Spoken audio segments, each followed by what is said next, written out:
আমি এখন আছি চিটাগং রেলওয়ে স্টেশনে আর আমি এখন যাব কক্সবাজারে। আর কক্সবাজার যাওয়ার সময় নিউজে দেখি যে কক্সবাজারে প্রচুর ঝড় বৃষ্টি হচ্ছে। যাওয়ার সময় এতই বৃষ্টি হচ্ছিল যে আমাদের ট্রেনের ভিতরেই পানি চলে আসে, আমরা জ্বালানা আটকেও পানি আটকাতে পারলাম। আমরা কক্সবাজার এসে অনেক অ্যাক্টিভিটি করেছি। প্রথমে আমরা ঘোরা ভাড়া করে ঘুরাই চললাম, 2 নম্বরে সামুদ্রিক কাঁকড়া অক্টোপাস কিনে খেলাম, 3 নম্বরে আমরা বাইক ভাড়া করে বাইক রাইড করলাম, 4 নম্বরে আমরা পাহাড় বেয়ে হিমছড়িতে গেলাম, পাহাড়ের উপর থেকে সমুদ্রটা উপভোগ করলাম। তারপর আমরা ঝর্ণার কাছে গেলাম, মরা জেলিফিশ দেখলাম, হোটেল ভাড়া করলাম, রেস্টুরেন্টে গিয়ে খাওয়া দাওয়া করলাম, আরো অনেক কিছু। ট্রেন ছাড়ার অপেক্ষায় আমরা আছি, এখন বসে আছি ট্রেনের মধ্যে।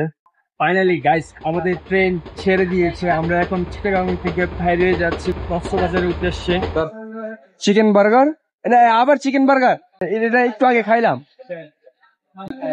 চিকেন ফ্রাই 200 বাজার একটা, আপনারা বেশি 40 হলো 330 টাকা তিনটা। চিকেন লেগ পিস খাইতে কিরকম লাগতেছে? সত্যি সত্যি রিভিউটা দিবি। Very bad, very bad. আমারও ভেরি ব্যাড, একদম মনে হচ্ছে আমি টায়ার খাচ্ছি। বাট ক্ষুধা লাগছে, কিছু করার নাই, এটা দিয়ে কাম চালাতে হবে।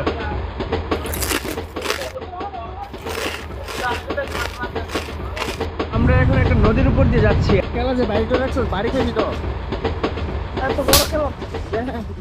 আমরা আছি এখন গুমান্ডি স্টেশনে। বা এটা প্রত্যেকটা স্টেশনে থামতেছে, কি একটা অবস্থা। মনে হইতেছে আজকে কক্সবাজার পৌঁছাইতে পারবো না। আমার বালের ট্রেনের টিকিট কাটতেছে, খেলাঘাটের মতো চলতেছে। এছাড়া অন্য কোনো টিকিট আসছিল না, আজকে না পেরে কাটতেইছে। ফাইনালি আবার 15 মিনিট পর ট্রেনটা ছাড়ছে। এখানে আবার যাত্রী উঠে দিচ্ছে, এখানে কোনো স্টেশনও নাই, বাট এখানে যাত্রী উঠে দিচ্ছে। একটু পর পর থামতেছে, স্টেশনও থামতেছে আর এরকম খালি জায়গায়ও থামতেছে এই ট্রেনটা। এই ট্রেনটার নাম কি? প্রবাল এক্সপ্রেস। যারা পরবর্তীতে আসবেন প্রবাল এক্সপ্রেস দিয়ে আসেন না, 12টা বাজে যাবো।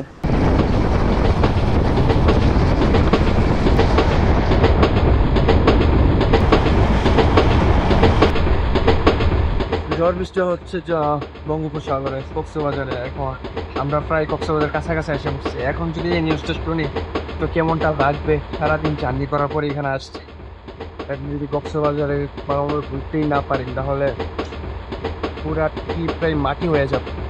আকাশ যে মেঘলা, মনে হয় না আমরা ট্যুরটা কমপ্লিট করতে পারব। এই দেখেন আকাশের অবস্থা, আল্লাহ জানে। কি বলতেছে যে আমাদের সিট ভিজে গেছিল, পরে আমরা জানালা বন্ধ করছি, প্রচুর বৃষ্টি। এই পাশে সিট তো ভিজে গেছে, দেখেন আমাদের নিচে পানি। আজকে অ্যাডভেঞ্চারটা হচ্ছে সেই লেভেল অ্যাডভেঞ্চার। রাত বাজে 7টা, আমরা এখনো পৌঁছাতে পারি না, আমরা এখনো বসে আছি। আর এই ট্রেনটা একটু পর পর থামে, পর পর লোক উঠায়, প্যাসেঞ্জার উঠায়, লাইক লোকাল ট্রেন। কি ট্রেনে আসলাম, বৃষ্টিও পানি ঢুকে, আর একটু পর পর থেমেও যায়। Local train. কফি অর্ডার দিছি, তো কফির যা টেস্ট ভাই রে ভাই, বাজে একবার টেস্ট। ভাবতেছি একটু বৃষ্টির পানি মিশামো। গাইস, আমরা কক্সবাজার চলে আসছি। কক্সবাজার স্টেশনে আমরা এখন নামতেছি। ফাইনালি কক্সবাজার। বাইরে প্রচুর বৃষ্টি। কক্সবাজার স্টেশন থেকে একটা অটো নিয়ে যাচ্ছি কলাতলি। আর বি কেয়ারফুল, কক্সবাজার স্টেশনে প্রচুর স্ক্যামার ভরা। কেউ আপনাকে বলবে 60 টাকাতে কলাতলি নিয়ে যাবে, কেউ বলবে 20 টাকাতে নিয়ে যাবে। স্ক্যামারদের চেনার উপায় হচ্ছে ওদের চেহারা আর কথাবার্তা শুনলে আপনারা চিনতে তো পারবেন। আমরা এখন আছি ডলফিন মোড়ে। আমরা গিয়েছিলাম হোটেল সি ক্রাউনে, ওইখানে আজকে আমরা আসছি 9টায়, সকাল 11টায় চেক আউট করতে হবে। প্রায় পরে 4,000 টাকা। তো আমরা আরেকটু চিপ প্রাইসের মধ্যে চেষ্টা করতেছি, অন্য আরেকটা হোটেলে যাইতেছি। ব্লগার রবিউল আর এক বুকাচোদা। আমরা এখন যাচ্ছি হোটেলের সন্ধানে। 2012 সাল থেকে হুনার সাথে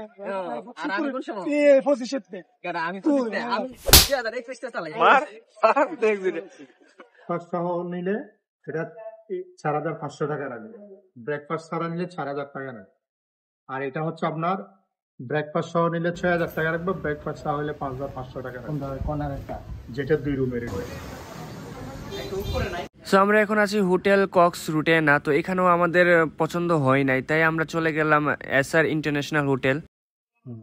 ওদের আপনি 3 জনের ব্রেকফাস্ট লাগবে, সাথে সুইমিং পুলটা পাবেন আর কি।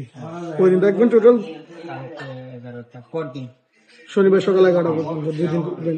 আজকে এখন উঠবেন, দেখলে আমরা 2 দিনের ডিসকাউন্ট ইয়ে দিলে 7,000 টাকা দিলাম। ওইটা আর 102 গুলা ওইটা আচ্ছা, আমরা এখন কোন হোটেলে আসছি? এসএ ইন্টারন্যাশনালে আসছি। আমরা চেকিং কয়টার সময় করছি? এই 9টা। তো প্রাইস কত পড়ছে? আমরা 2 দিনের জন্য নিছি প্রায় 6,000 টাকা। 2 দিনের জন্য প্রাইস 6,000 টাকা। এর আগেও আমরা আরো 2-3টা হোটেল চেক করে আসছি, বাট আমাদের প্রাইসে মিলে না, এখানে একটু প্রাইসটা বেশি বলছে, তাই এখানে আসছি।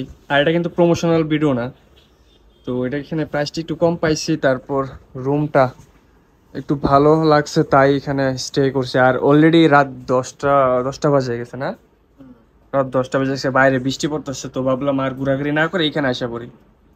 আমরা অনেকটা টায়ার্ড, সকাল 9টায় বাড়ি থেকে বের হয়েছিলাম। ও ভাই, 12 টোটাল অলমোস্ট 12 ঘন্টা জার্নি। এই চুতিয়ার কারণে ও এমন এক ট্রেনের টিকিট কাটছে, প্রতিটা স্টেশনে থামে, তারপর লোকাল জায়গায়ও থামে, লাইক লোকাল বাসের মতো আসছে। আমরা আখাউড়া থেকে চট্টগ্রাম আসছি, তো চট্টগ্রাম থেকে আমরা ভাবছি যে ট্রেনটা হতে পারে ডিরেক্টই চট্টগ্রাম টু কক্সবাজার, ট্রেন তো ডিরেক্টই ভাবলাম। পরে আইসা দেখি এটা পুরাটাই লোকাল, একবারে টায়ার্ড করে ফেলছে। তো আমরা হোটেলে ফ্রেশ হয়ে খাওয়া দাওয়া করার জন্য নিচে আসছি একটা রেস্টুরেন্টে। আমরা যে হোটেলে থাকি ওই হোটেলে একতলাতেই এই রেস্টুরেন্টটা, তো এই জন্য আমাদের খুব ভালো হয়েছে, কারণ আমরা অলরেডি টায়ার্ড ছিলাম, বাইরে যাবার কোনো এনার্জি ছিল না, তো হোটেল একতলায় থাকাই আমাদের সুবিধা হয়ে গেল। তারপর আমরা খাবারের অর্ডার দিয়ে দিলাম, ভর্তা আর গরুর মাংস আর ভাত। অ্যাকচুয়ালি গরুর মাংসের সাথেই ভর্তা ফ্রি ছিল আর কি, তো সেই কারণে একটা কম্বো ছিল, ভর্তা আর গরুর মাংসের একটা কম্বো ছিল, তাই আমরা অর্ডার দিয়ে দিচ্ছি। গাইস, এই ভিডিওটা হচ্ছে সেকেন্ড পার্ট। প্রথম পার্টে হচ্ছে ব্রাহ্মণবাড়িয়া টু কক্সবাজার, আর এই ভিডিওটা হচ্ছে চট্টগ্রাম টু কক্সবাজার। তো আমি ভাবতেছি 3টা পার্ট আপলোড করব।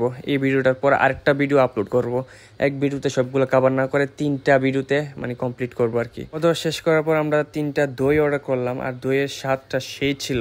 তারপর দই খাওয়া দাওয়া করার পর আমরা আবার রুমে চলে যাই। রুমে গিয়ে আমরা রিমোট নিয়ে কারাকারি, একজন বলতেছে ঠান্ডা লাগতেছে, আরেকজন বলতেছে গরম লাগতেছে। তো আজকে রাতটা পার হওয়ার পর আমরা কালকে সমুদ্রে যাব, গোসল করব, আর এই ভিডিওটা এখানেই সমাপ্ত করলাম।